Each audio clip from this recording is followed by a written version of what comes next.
Assalamualaikum, jumpa lagi dengan saya nih guys. Sekarang saya akan membuat mie Aceh nih guys. Tapi mie nya ini mie udong Jepang nih guys. Saya membelinya di supermarket lokal Jepang, udong. Jadi mie udong itu mie Jepang yang bentuknya besar nih guys. Saya sudah cek bahannya, itu bahan mie udong itu alhamdulillah semuanya halal. Nah, jadi saya siapkan tuh guys bahan-bahan untuk bikin mie Aceh udong. Bumbunya juga sudah ada, saya bawa langsung dari Aceh saat saya berada di sana nih guys.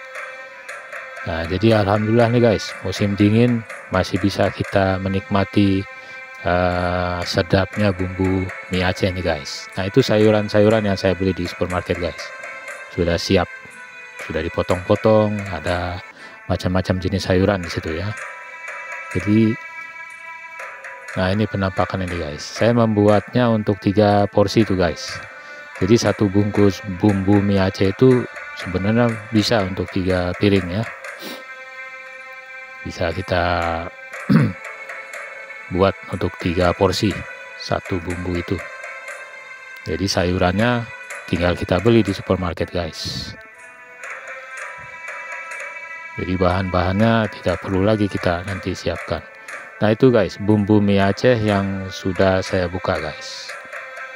Jadi harus proporsional guys, karena dikhawatirkan nanti kebanyakan bumbunya menjadi pedas ya. Memang rasanya agak pedas itu, tapi rempahnya terasa itu.